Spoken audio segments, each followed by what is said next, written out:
I'm Sarah Forgany with KENS 5 News Now. New information in a deadly officer-involved shooting on San Antonio's north side. We've learned the suspect is a 33-year-old man, but his identity has not been released.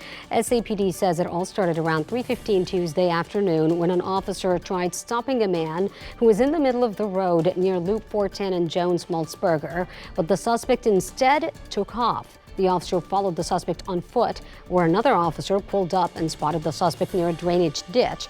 And that's when police say the suspect pulled out a gun and pointed it at the officer.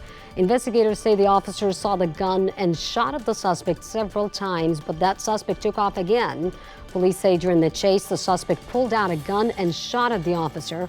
The officer was not hit, but was able to shoot back and hit the suspect, who died on scene. Police say they will conduct separate investigations and findings will be sent to the Bexar County DA for an independent review. Another domestic violence case leaves a woman in the hospital with severe injuries. She was attacked in her home on the northeast side, and investigators tell us the man who hurt her is dead.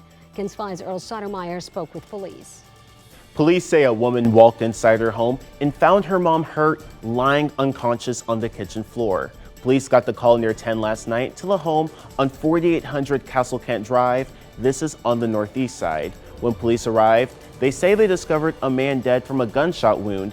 And leading up to this, officers learned the mother and the man, both said to be in their 60s, were fighting, and it escalated to him assaulting her.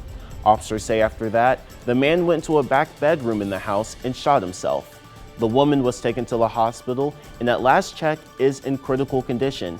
According to officers, the woman's injuries were so severe, doctors at the hospital are having a difficult time trying to determine if she was also shot.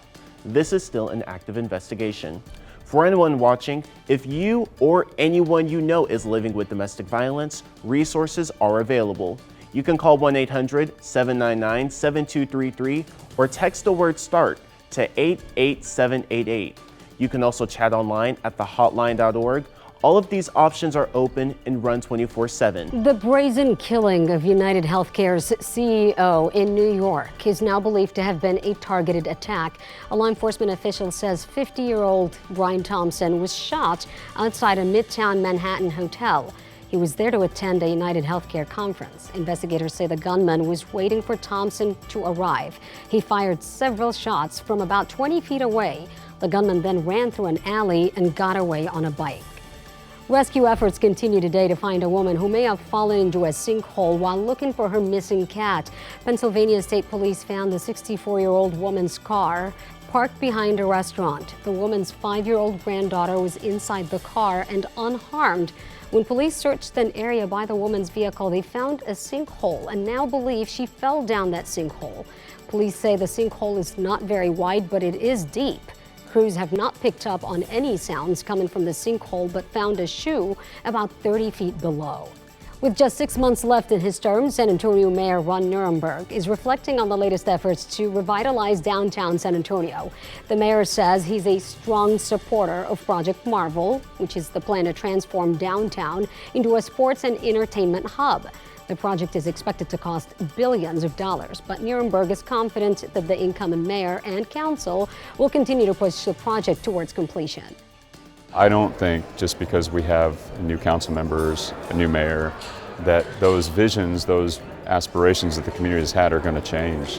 My hope is that we can combine that aspiration with a willingness to accomplish it in the new council. For the latest updates on this project, check out KENS5.com. And ERCOT is telling Texans to get ready. The state's power grid operator says extreme cold could be on the way this winter, but the grid can handle it. During a board meeting Tuesday, ERCOT officials said winter still brings a higher risk of power outages, but they also added the chances of extreme cold causing major issues are much lower this year than in the past, and that's because of new power generation that is added to the grid. ERCOT CEO says more than 10,000 megawatts have been added to the state's grid since last winter, and that's enough to power roughly 2 million homes. That's KENS 5 News Now. I'm Sarah Forgany.